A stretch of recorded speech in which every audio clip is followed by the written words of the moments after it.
നമസ്കാരം. ഇന്ന് സംഭവിച്ച പ്രധാനപ്പെട്ട 10 വാർത്തകളിലേക്ക് ടുഡേയ്സ് ഹൈലൈറ്റ്സ് ആരംഭിക്കാം. സ്വാഗതം.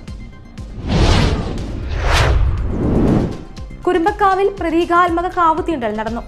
ദക്ഷിണേന്ത്യയിലെ പ്രശസ്ത ദേവീക്ഷേത്രമായ കൊടുങ്ങല്ലൂർ ശ്രീകുരുമ്പ ഭഗവതി ക്ഷേത്രത്തിൽ മീനഭരണി ആഘോഷത്തിന്റെ ഭാഗമായാണ് പതിവിൽ നിന്നും വ്യത്യസ്തമായി പ്രതീകാത്മകമായി കാവുതീണ്ടിയത്.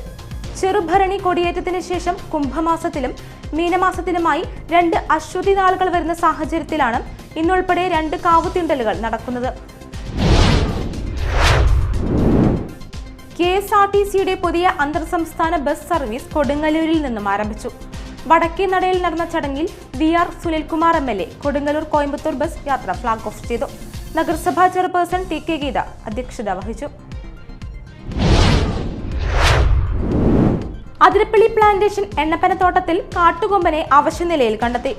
ഏഴാറ്റുമുഖം ഗണപതി എന്ന വിളിപ്പേരുള്ള കാട്ടുകൊമ്പനെയാണ് ഇന്ന് രാവിലെ മുതൽ എണ്ണപ്പനത്തോട്ടത്തിലും പുഴയിലുമായി അവശനിലയിൽ കണ്ടെത്തിയത്.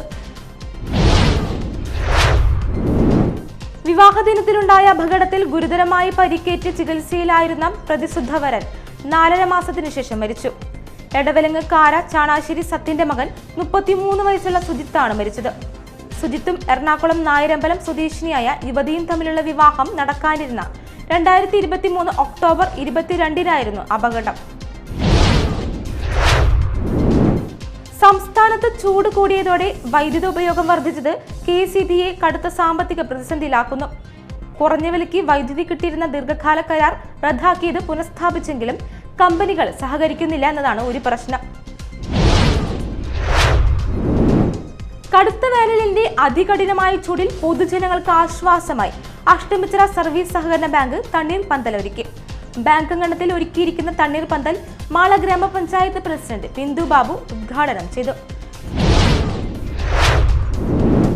ദേശീയപാത ചിറങ്ങര സിഗ്നൽ ജംഗ്ഷനിലെ അപകടങ്ങൾക്ക് ശാശ്വത പരിഹാരം കാണണമെന്നാവശ്യപ്പെട്ട് ചിറങ്ങരയിൽ MLA സനീഷ് കുമാർ ജോസഫിന്റെ നേതൃത്വത്തിൽ ദേശീയപാത ഉപരോധിച്ചു. അശാസ്ത്രീയമായ റോഡ് നിർമ്മാണം മൂലം ഇവിടെ ദേശീയപാതയിലെ ടാർ ഉരുകിയൊലിച്ച് തോട് പോലെ കിടക്കുകയാണ്.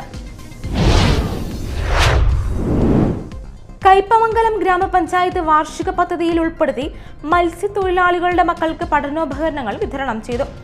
1,20,000 രൂപ ചെലവിട്ട് 21 പേർക്കാണ് മേശയും കസേരയും വിതരണം ചെയ്തത്. പഞ്ചായത്ത് പ്രസിഡന്റ് ശോഭന രവി വിതരണോദ്ഘാടനം നിർവഹിച്ചു. പെരിഞ്ഞനം പൊന്മാനിക്കുടം റെസിഡൻസ് അസോസിയേഷന്റെ ആഭിമുഖ്യത്തിൽ CCTVകൾ സ്ഥാപിച്ചു.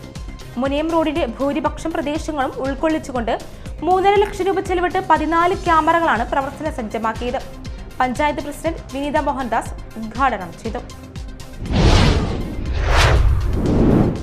ചാലക്കുടി മർച്ചന്റ്സ് അസോസിയേഷനും റോട്ടറി ക്ലബ് ഓഫ് സൗത്ത് ചാലക്കുടിയും സംയുക്തമായി GST സെമിനാർ നടത്തി.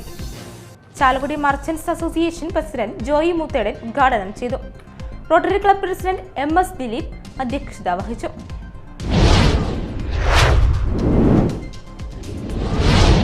ഹൈലൈറ്റ്സ് വാർത്തകളുടെ വിശദമായ റിപ്പോർട്ട് അടുത്ത ന്യൂസ് റൗണ്ടപ്പിൽ കാണാം. ടുഡേയ്സ് ഹൈലൈറ്റ്സ് ഇവിടെ സമാപിക്കുന്നു. നമസ്കാരം.